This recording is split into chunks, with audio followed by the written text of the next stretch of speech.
सभी का एजुकेटिंग हिंदुस्तान पे बहुत बहुत स्वागत है। आज का हमारा विषय है राष्ट्रीय पद की उत्पत्ति भारत में कैसे हुई। जैसे कि हम सभी जानते हैं 15 अगस्त 1947 से पहले हमारा देश भारत अंग्रेजों की शासन पे था। अंग्रेजों ने भारत में सत्ता चलाने के लिए एक पद बनाया हुआ था जिसका नाम viceroy and governor general of India था। Viceroy and governor general of India क्या होते थे, उनकी उत्पत्ति कैसे हुई थी, first and last governor general of India कौन थे और Indian born first governor general of India कौन थे, इस विषय पे हमने इससे पहले वाली वीडियो बनाई हुई है, तो आप अधिक जानकारी के लिए वो वीडियो देखिए। तो आज का हमारा विषय है राष्ट्रपति पद की उत्पत्ति। जब हमारा देश 15 अगस्त 1947 को स्वतंत्र हुआ, उसके बाद 25 जनवरी 1950 तक गवर्नर जनरल ऑफ इंडिया के पद को कंटिन्यू किया गया, क्योंकि हमारे देश का संविधान उस समय तक हमारे देश में लागू नहीं था और हम संपूर्ण रूप से लोकतांत्रिक गणराज्य नहीं बने थे। लेकिन 26 जनवरी 1950 को जब हमारे देश का संविधान भारत में लागू किया गया, तो संविधान लागू होते ही हम एक लोकतांत्रिक गणराज्य बन चुके थे। तभी भारत ने गवर्नर जनरल ऑफ इंडिया का पद हटाकर एक प्रमुख पद की उत्पत्ति की, जिसका नाम रखा गया राष्ट्रपति पद। और राष्ट्रपति के जो नीचे का पद है उसको हम उपराष्ट्रपति पद बोलते हैं। तो इस तरह से राष्ट्रपति पद की उत्पत्ति हुई।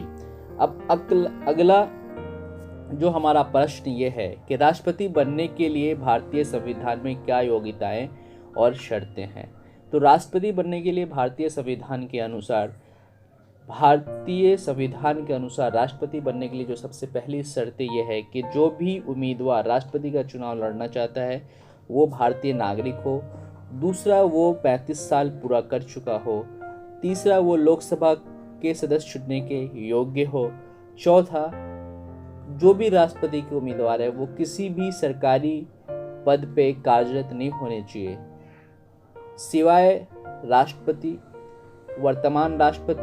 वर्तमान उपराष्ट्रपति और राज्य के राज्यपाल को छोड़कर। अब अगला सवाल यह है कि राष्ट्रपति का चुनाव कैसे होता है। राष्ट्रपति का चुनाव आम चुनाव की तरह नहीं होता है। इसका चुनाव इलेक्टोरल कॉलेज ऑफ इंडिया के अंतर्गत होता है। इलेक्टोरल कॉलेज ऑफ इंडिया क्या होता है?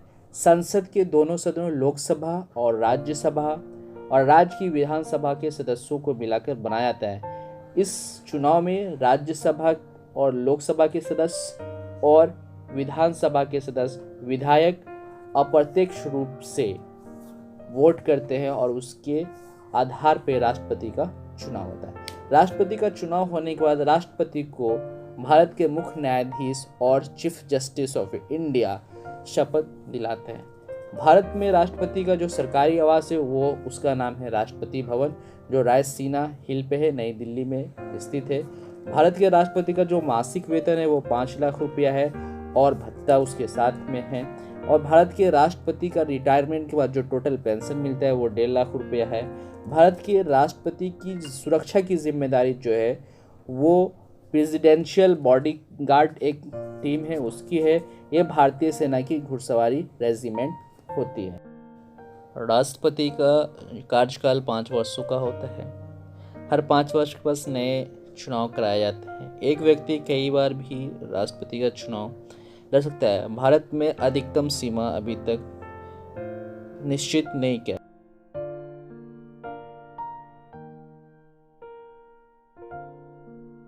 भारत के राष्ट्रपति के क्या अधिकार हैं, वे क्या कर सकते हैं। तो राष्ट्रपति बनने वाले के पास कई तरह के अधिकार होते हैं जो देश में अहम फैसले लेने के लिए होते हैं।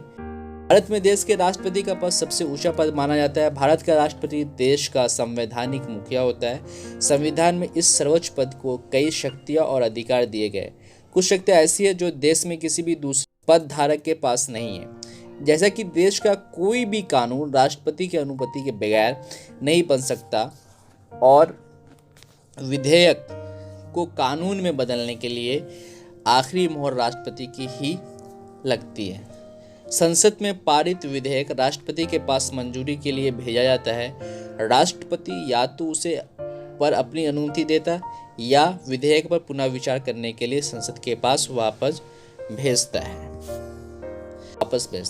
हालांकि अगर संसद उसे फिर से पारित करती है तो राष्ट्रपति को उसे मंजूर करना ही पड़ता है। इसके अलावा राष्ट्रपति को किसी विधेयक पर वीटो का भी अधिकार है। इसमें एक अहम वीटो होता है पॉकेट वीटो, यानी राष्ट्रपति के पास से अधिक वो संसद के पास अधिक निश्चित काल के लिए रख सकता है। राष्ट्रपति के पास जो न्यायिक शक्तियां ये है कि राष्ट्रपति किसी भी दंड को क्षमा कर सकता है या परिवर्तित कर सकता है। राष्ट्रपति देश का पहला नागरिक होता है। भारतीय राष्ट्रपति भारतीय सेना के प्रमुख होते हैं। भारत में 3 प्रकार की सेना है: जल सेना, थल सेना, वायु सेना। Terrestrial force, air force and navy force.